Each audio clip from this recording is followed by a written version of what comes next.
বহুদিন ধরে একটি আর্তনাদ আমার কানে ধ্বনিত হয়। সেই আর্তনাদ একজন রোগীর পরিবারের সদস্যের। মস্তিষ্কে রক্তক্ষরণ হওয়ার সুষ্ঠু ডায়াগনোসিসে ব্যর্থ আমাদের ওয়ার্ডের সকলে, কারণ সিটি স্ক্যান মেশিন সেদিন অকেজো ছিল। শত প্রচেষ্টার পরও সেই ব্যক্তিকে বাঁচানো যায়নি। 3rd ইয়ার, 4th ইয়ার, 5th ইয়ারে, পরবর্তীতে ইন্টার্নশিপের সময় ঢাকা মেডিকেল কলেজ হাসপাতালে অনেক সময় দেখেছি, উপলব্ধি করেছি সেই অসহায়ত্ব। পেডিয়াট্রিক ওয়ার্ডে রোটেশনের সময় 2 চোখ অন্ধ ছোট্ট শিশু, টেট্রালজি অফ ফ্যালটের রোগী, সে কেমন করে যেন বুঝতে পারত আমি তার সামনে দাঁড়িয়ে আছি। তাকেও হারাই অপারেশনের টেবিলে। অথবা অ্যাপ্লাস্টিক অ্যানিমিয়ায় আক্রান্ত একজন গৃহকর্মী, যে যন্ত্রণায় চিৎকার করত।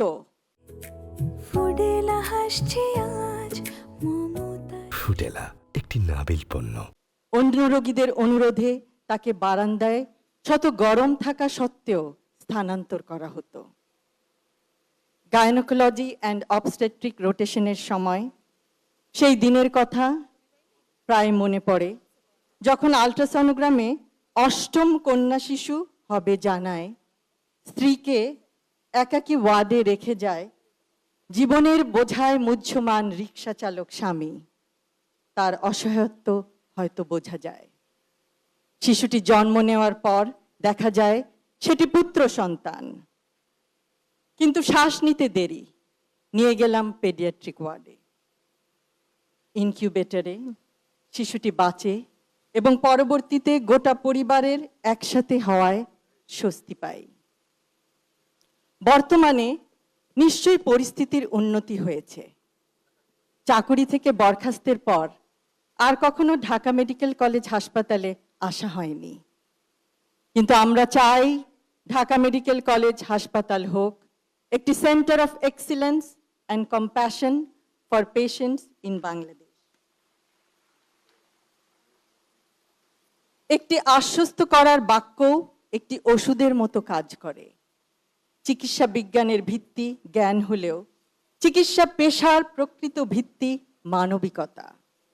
চিকিৎসা বিজ্ঞানের অগ্রযাত্রা যতই প্রযুক্তি নির্ভর হোক না কেন, তার কেন্দ্রবিন্দুতে সবসময় মানুষই থাকবে। আগামী 20 বা 25 বছর পরে আমরা ঢাকা মেডিকেল কলেজকে দক্ষিণ এশিয়ার অন্যতম শ্রেষ্ঠ চিকিৎসা শিক্ষা, গবেষণা ও উদ্ভাবনের কেন্দ্র হিসেবে দেখতে চাই।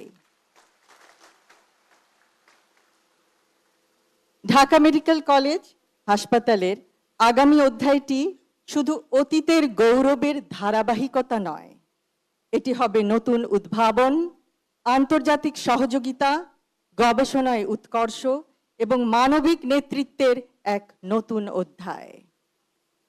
আজ আমরা পৃথিবীর বিভিন্ন প্রান্তে ছড়িয়ে আছি। কর্মক্ষেত্র ভিন্ন হতে পারে, কিন্তু আমাদের পরিচয়ের শিকড় একটাই, Dhaka medical college and hospital.